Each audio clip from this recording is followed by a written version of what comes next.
आणि यानंतर थेट नागपूरमध्ये आपण जातोय। नुकतीच आपण बघितली मुख्यमंत्री देवेंद्र फडणवीस यांच्या समवेत बच्चू कडू यांची बैठक झालेली आहे शेतकरी कर्जमाफी संदर्भात। नागपूरमध्ये काही शेतकरी जमलेले आहेत, ती दृश्य सुद्धा आपण बघू शकतोय। जितेंद्र आमचे प्रतिनिधी त्या ठिकाणी आहेत। जितेंद्र, काय अधिकचे अपडेट्स?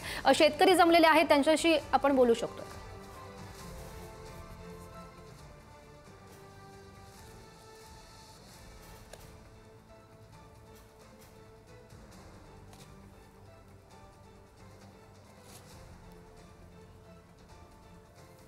नक्कीच, कारण ज्याप्रमाणे आता सरकार असेल आणि किंवा मुख्यमंत्री असतील आणि मंत्रिमंडळातील वरिष्ठ जे मंत्री आहेत त्यांच्यासोबत जेव्हा बैठक झाली शेतकरी नेते बच्चू कडू यांच्या नेतृत्वात, त्यानंतर आता 30 जूनपर्यंतचा एक GR काढलेला आहे आणि त्यानंतर कर्जमाफी करण्यासाठी एक समितीचा निर्णय घेण्यात आलेला आहे। आपल्यासोबत आहेत काही शेतकरी आहेत जिथे आंदोलन उभारण्यात आलेलं होतं। नागपुरात जे शेतकऱ्यांनी आंदोलन केलं बच्चू कडूच्या नेतृत्वामध्ये, ते या आंदोलन स्थळावरून हे शेतकरी आहेत आपल्यासोबत। काय सांगाल, ज्याप्रमाणे सरकारने आज निर्णय घेतलेला आहे 6 जूनपर्यंतचा, कसं पाहता याकडे?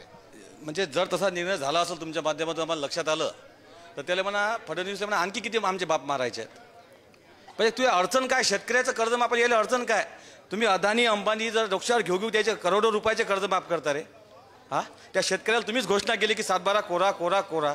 हां, ते उद्धव साहेबांना एका पहिल्या दिवशी सही मारली होती ना। आम्ही काही उद्धव साहेबाचे कार्यकर्ते नाही आहे, पण आमचा बाप मेल्यावर जर तुम्हाला कर्जमाफी द्यायची असेल तर आणखी आमचा बाप मरू द्या, त्याच्यानंतर तुम्ही कर्जमाफी द्या। धन्यवाद म्हणा मिस्टर फडणवीस।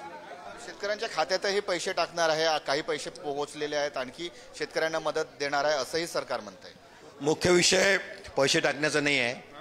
ज्या तुलनेत नुकसान झालं, दिवाळीच्या पर्वावर शेतकऱ्याच्या घरात दिवे विझवून त्यांनी आपल्या घरात दिव्याची रोषणाई केली आणि दिवाळी शेतकऱ्याच्या दृष्टीनं काळी दिवाळी झाली आणि शेतकरी आता शेवटची लढाई लढून राहिला त्याच्या अस्तित्वाची। आणि सरकार जर शेतकरी प्राणी किंवा शेतकरी वर्ग गृहीत धरून नसून राहिला आणि आपण किती धोरणं आखले औद्योगिक घराण्याच्या विकासासाठी, तर शेतकरीच रस्त्यावर येणार नाही। परंतु हे जे नवीन पिढीचं नेतृत्व आहे, दुसऱ्या पिढीतलं शेतकरी संघटनेचं माननीय बच्चू भाऊचं, या नेतृत्वाचा हा लढा अतिशय आक्रमक स्वरूपाचा आहे। गावागावातल्या विशेषतः तरुण पिढीच्या लक्षात हे सगळं शोषण, आर्थिक शोषण आलेलं आहे। गव्हर्नमेंटनं अदानी अंबानी किसानों के गले में फांसी का फंदा और अदानी अंबानी को चंदा, या धर्तीवर संघर्ष आहे। तुम्ही आंदोलन सुरू असतानापासून इथे आलेले आहेत। 2 दिवस चक्का जाम केलेला होता। त्यानंतर जे शिष्टमंडळ गेलं, बच्चू भाऊ असतील किंवा इतरही शेतकरी नेते असतील, त्यांच्या नेतृत्वात त्यांच्याच चर्चेच्या बैठकीतून हा निर्णय झालेला आहे। और निर्णय जरी झाला तर तुमच्या माध्यमातून आम्हाला पण अजून काही बच्चू भाऊच्या मला आदेश आले नाही, पण हा जर निर्णय झाला असेल तर हे 100% शेतकऱ्याची थट्टा आहे।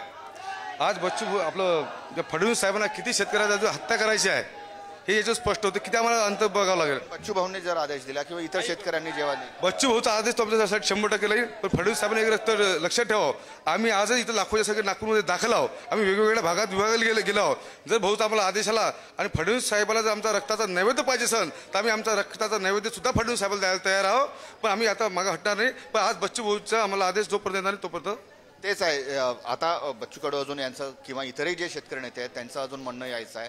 त्यांच्या जर म्हणणं आलं तर गोळ्या घेऊन घेतो छातीवर, आत्महत्या करतो, हत्या करतो, काही करतो। बघू शकतो बच्चू कडू यांची या संदर्भात नेमकी काय प्रतिक्रिया समोर येते हे बघणं महत्त्वाचं असेल। धन्यवाद दिलेल्या सविस्तर माहितीसाठी।